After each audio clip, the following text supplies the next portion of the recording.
Good evening. My name is Don Fletter, and I am the Northern District Supervisor for the Office of Mines and Minerals Land Reclamation Division, and we are a part of the Department of Natural Resources. And I've been appointed hearing officer for tonight's hearing. We're very open and happy to take all your comments this evening. We'll try to answer all questions that relate to renewal or any other questions that we can answer. You know, if it's about the 399 original permit, that's already being contested in court. So we're not going to be discussing those issues because there's already a venue and an avenue for that to be addressed. Same thing for 399 revision 1, which was the impounding structure to go up. We won't be discussing those because those are already in an administrative review process.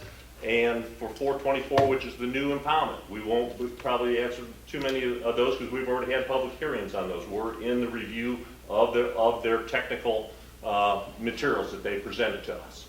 Thank you, Mr. Fowler. So just to be sure I understand correctly, then even though this mine is continuing for 5 more years, IDNR will not continue to look at the cumulative impacts of the increased production, increased shipping, increased just activities and coal from this mine. Is that correct?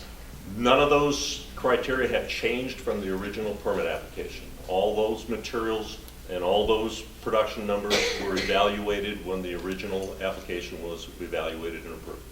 Thank you, Mr. Fowler. I appreciate hearing that, Mr. Fowler. So I just can't understand, and pardon me because I'm not a technician, how your agency can be said to be looking at the impacts when you leave out a very large corner of the permit and it is not going to be reviewed. It's clearly not included in the area that you will review.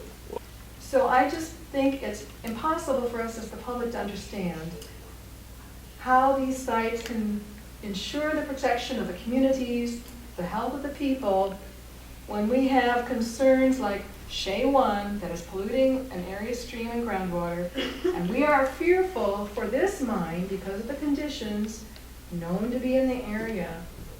I mean, what will happen in the long term if the groundwater around Hillsboro gets contaminated from this mine?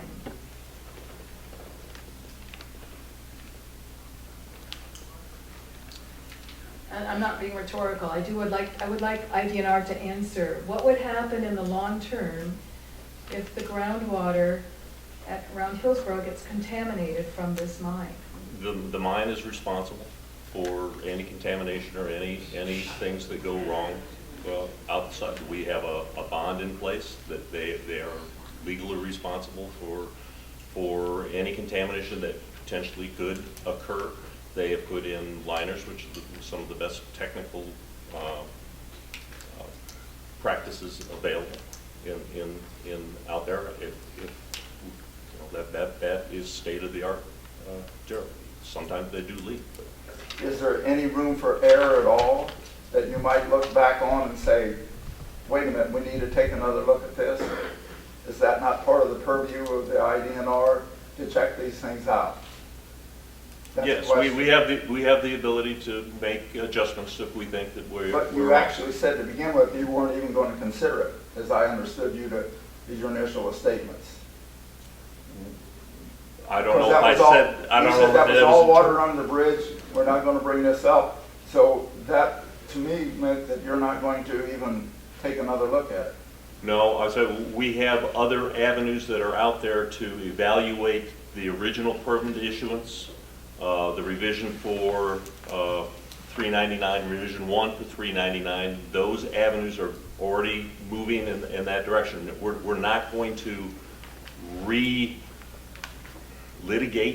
or look at issues that have another venue for that to be taken care of. It's not been litigated. I was part of the original administrative review request, and it's been, by our testimony tonight, 5 years. And that has yet to come to pass. As a matter of fact, the last time that there was a hearing, after all the shenanigans, is the only thing I can point out to is the IDNR, their administrative hearing officers. We were denied a day in court, so to speak. All right.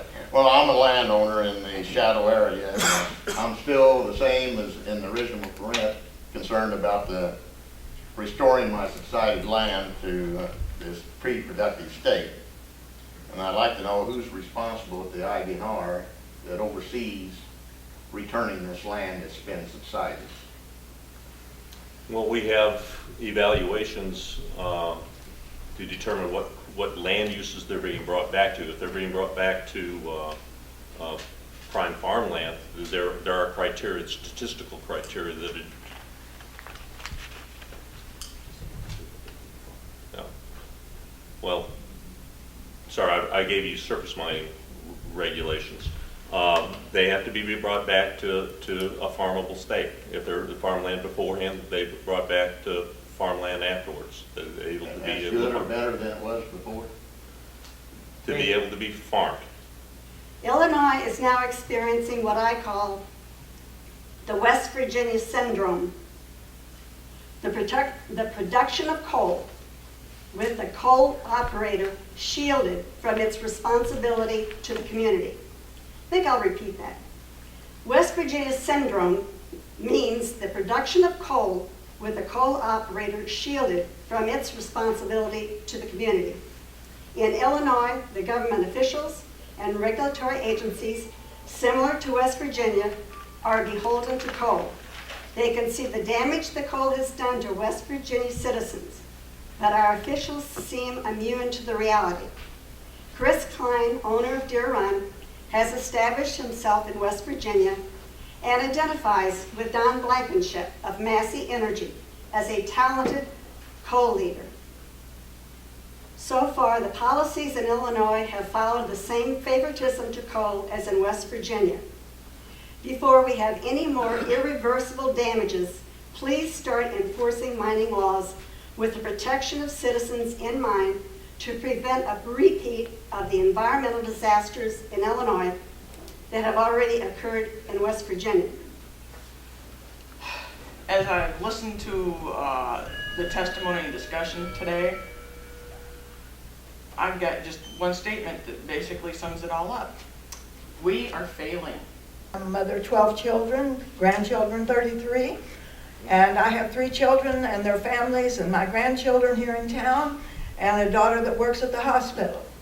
And my concern is that I see things happening that's just not right. And like Larry, my heart goes out to him. You own that land, you work it and everything, and then things come and you have no control over it. It's not right. It's just not right. And there's things going on here that is not right.